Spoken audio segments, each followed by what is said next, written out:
everyone's talking about this whole MrBeast thing, and you fall into this thing like, okay, well, why should I even make a video about this? What can I offer that would be of value to anyone or different than what anyone else is saying? And there needs to be the honest truth. And my honest opinion was that, oh boy, initially this may backfire.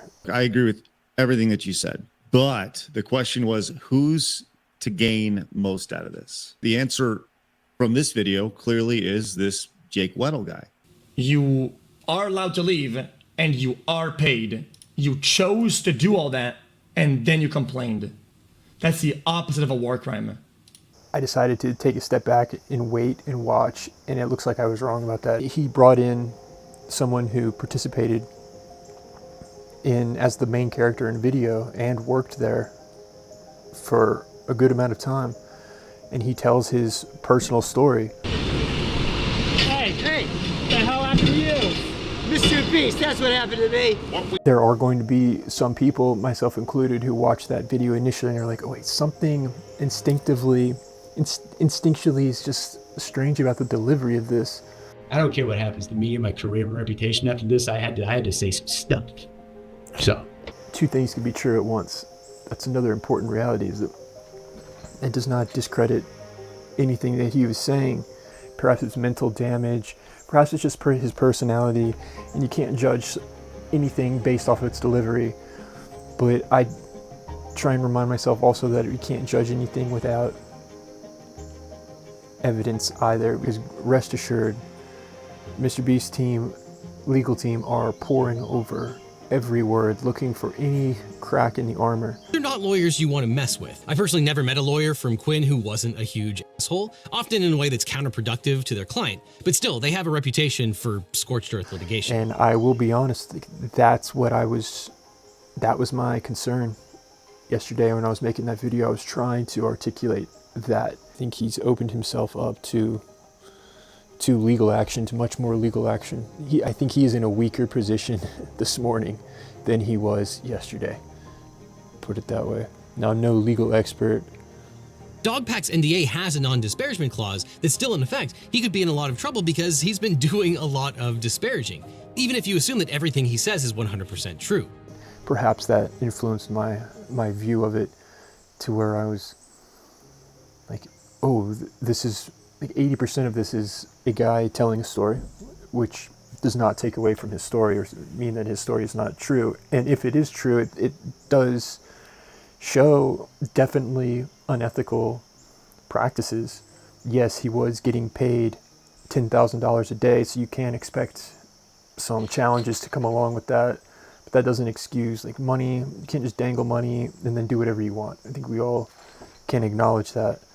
And I think that's really where this whole thing, a lot of this story is coming from that.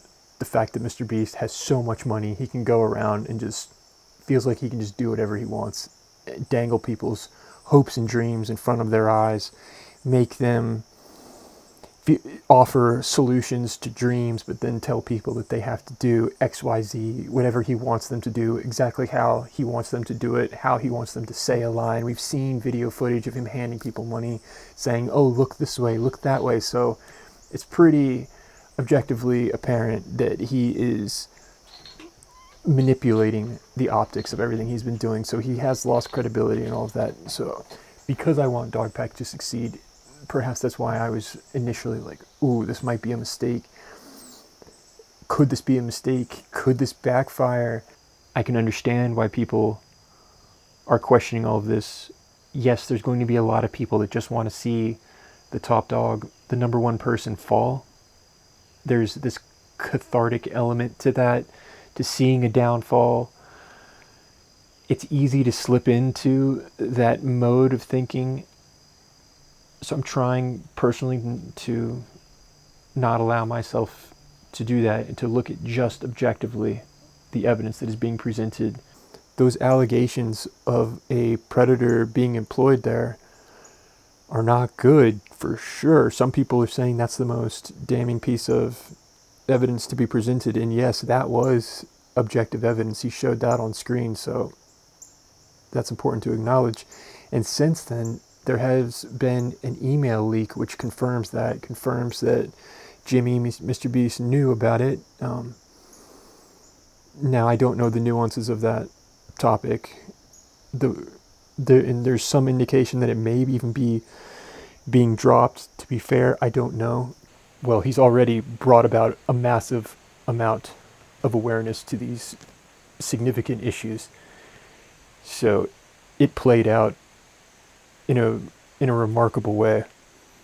It's an incredible example of using logic and critical thinking and the power of critical thinking, because all of these things were available to so many other people that did not take the time to connect the dots, but he did. And it's also important to acknowledge that the target audience of MrBeast are kids who lack these critical thinking skills and the ability to, when they're buying like these chocolate bars, and they think, oh, if I enter into this raffle and pay for this, I'll be able to be in a MrBeast video. They're not using logic and critical thinking to recognize the scams, even though they're right in front of them, because they're kids. And unfortunately, these kids are not, these skills are not being exercised enough. So I commend Dogpack in his ability to utilize these skills, and we have seen the power of these skills and how important,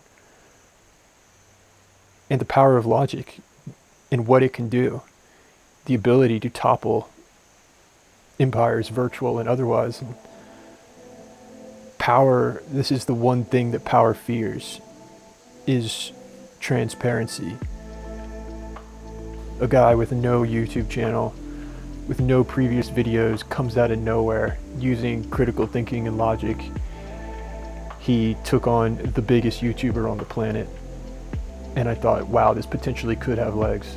And it has. It has taken not just the internet by storm, it is going wider than just that, and rightfully so.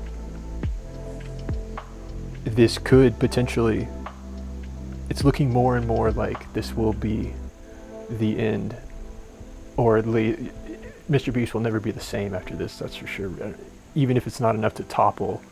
And yes, YouTube is still the Wild West, so these things are happening, and hopefully this will be a lesson for those kids that are watching these videos, and for everyone, a lesson to pay attention to how you do things, because it's not just what you do, it's almost more important of how you do it, because you can never outrun that. That will always catch up with you.